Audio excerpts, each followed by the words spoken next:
यदा यदा धर्मस्य ग्लानिर्भवति भारत अभ्युत्थानाम धर्मस्य तदात्मानं सृजाम्यहम् परित्राणाय साधूनां विनाशाय च दुष्कृतां धर्म संस्थापनार्थाय संभवामि युगे युगे संभवामि युगे युगे संभवामि युगे युगे।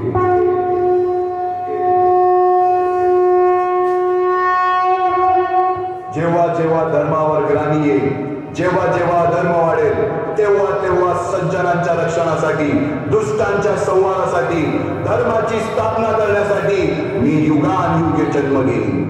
अशीच काहीशी परिस्थिती जेव्हा या महाराष्ट्रात निर्माण झाली, 350 वर्ष हा महाराष्ट्र अंधार आणि हाच अंधकार दूर करण्यासाठी एका युगपुरुषाने जन्म घेतला।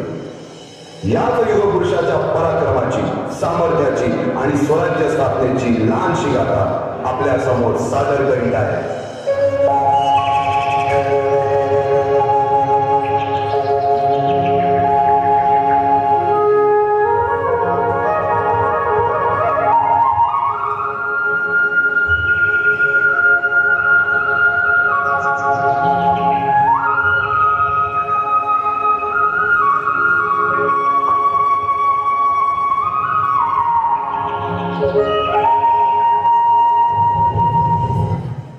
महाराष्ट्र असा सुखाने नांदत असताना एक दुष्ट कालयवनाची वक्रदृष्टी महाराष्ट्रावर। महाराष्ट्र परकीय स्वारांच्या काचेखाली भरडला जातो। अपहरण, अपमान, जुलूम, जबरदस्ती, अन्याय, अत्याचार, मंदिरांची तोडफोड, स्त्रियांची, धनधान्यांची लूट थांबता थांबत नव्हती। मासाहेब जिजाऊंनी रामायण महाभारतासारख्या गोष्टी सांगायला सुरुवात केली, ज्यामधून धर्म अधर्म, सत्य असत्य, न्याय अन्याय यातील फरक शुभांना समजू लागला। तसेच शस्त्रास्त्र व शास्त्र या शिक्षणासाठी शहाजी राजांनी अनेक कर्तबगार माणसे नेमली, जसे की दादोजी कोंडदेव, बाळकृष्ण पंत, रघुनाथ पंत, शामराज पंत अशा अनेक कर्तबगार माणसांच्या नेतृत्वाखाली महाराज बाळवयापासूनच घडू लागले।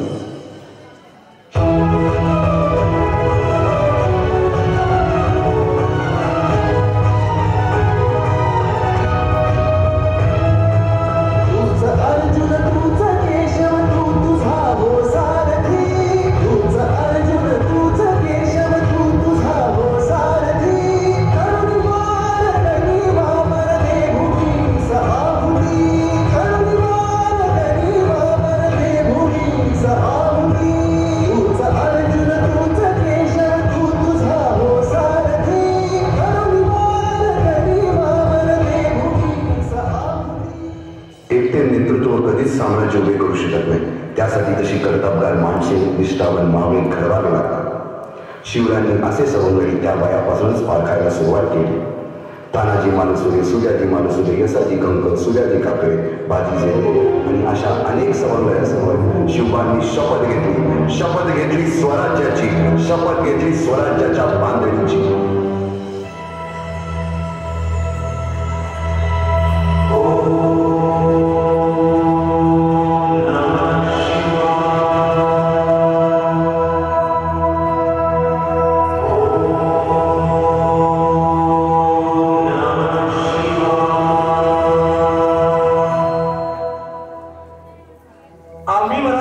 आम्ही मराठे यवनांची पीडा नष्ट करण्यासाठी हिंदवी स्वराज्य स्थापन करीत आहोत। यवनांची पीडा नष्ट करण्यासाठी हिंदवी स्वराज्य स्थापन करीत आहोत। राष्ट्रभावनेने संघटन करून